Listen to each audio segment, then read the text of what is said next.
Hello friends, welcome back to my channel SATYABRATA'S cooking blog.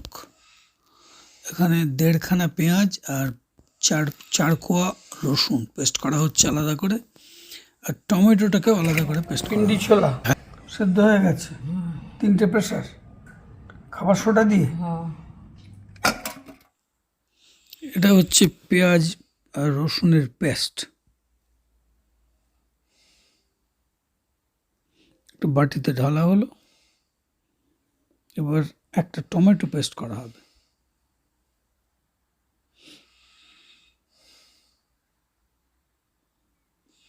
একটা নয়, দেড়খানা tomato আর একটু কাঁচা লঙ্কা পেস্ট করা হবে। 3 চামচ তেল, টমেটো পেস্ট রেডি। এবার এটা পিন্ডি ছোলাটা রান্না হবে। এটা হচ্ছে আদা পেস্ট, আর এটা হচ্ছে টমেটো পেস্ট, আর একটু ধনে পাতা আছে। চলো, সর্ষের তেল গেছে 3 চামচ।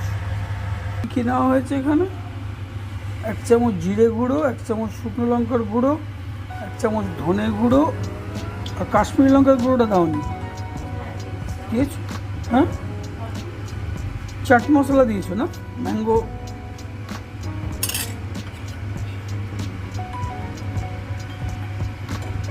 আর একটু দই দেবে। আগে গেল পেঁয়াজ বাটাতে, তেলে, গরম তেলে। এই গ্যাসটা জ্বলছে, ছোট গ্যাসে করছে। অত কাছ থেকে না, একটু দূর থেকে হাতটা রাখে, অত কাছে নিয়ে যাচ্ছে।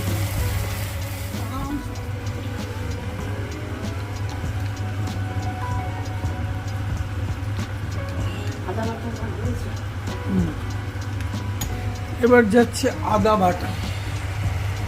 পেঁয়াজ পেস্টটা তেলে কষা হয়ে গেছে।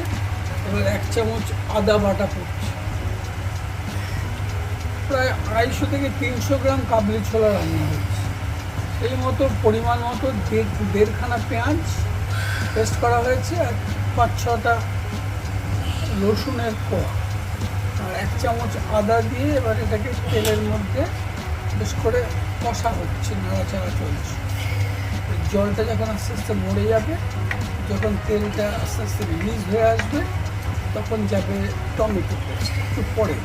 এটা প্রায় 5 মিনিট রান্না হয়ে গেল। এবার যাবে টমেটো। জলটা মোটামুটি শুকিয়ে গেছে, পেঁয়াজের কালারটা আস্তে আস্তে ব্রাউন এসে গেছে। এবার যাচ্ছে টমেটো পেস্ট।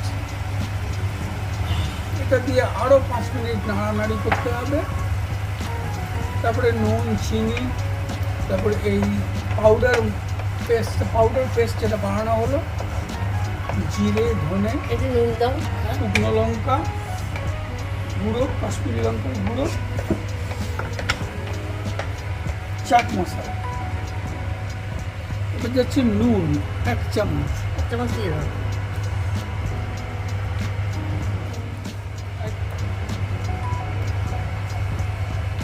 চাপা দিয়ে দেবো একটু তাড়াতাড়ি করে।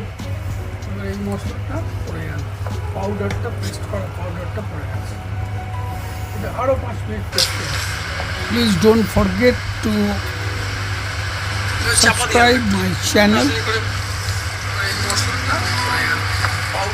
চানাটা পড়ে সেদ্ধ করা, নুন না দিয়ে সেদ্ধ করা।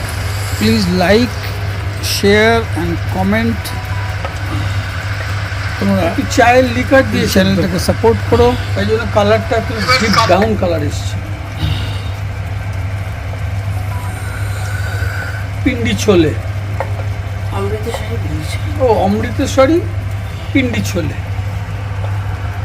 এইটা এভাবে সেদ্ধ করতে হবে আরও 7 থেকে 8 মিনিট। তাহলে হয়ে যাবে পিন্ডি ছোলে কা মশালা।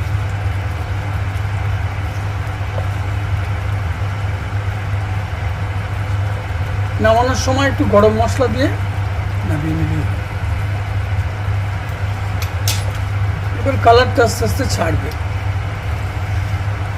It will turn to brownish colour, চায়ের লিকারের কালার।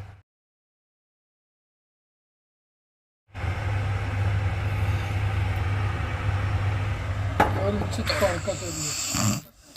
এবার একটা আলাদা কড়াইয়ে 1 চামচ সর্ষের তেল দিয়ে তার মধ্যে রসুন কুচি ভেজে নিয়ে তার মধ্যে শুকনো লঙ্কার পাউডার 1 চামচ দিয়ে একটু নাড়াচাড়া করে তড়কা হিসেবে দিয়ে দিলেই পিন্ডি ছোলার মধ্যে ট্রান্সফার করে দিলেই হয়ে যাবে পিন্ডি ছোলা রেসিপি। আবার তোমাদের সঙ্গে নতুন কোনো ভিডিওতে দেখা হবে। তোমরা সবাই খুব ভালো থেকো, আনন্দে থেকো। Thank you for watching. Bye by.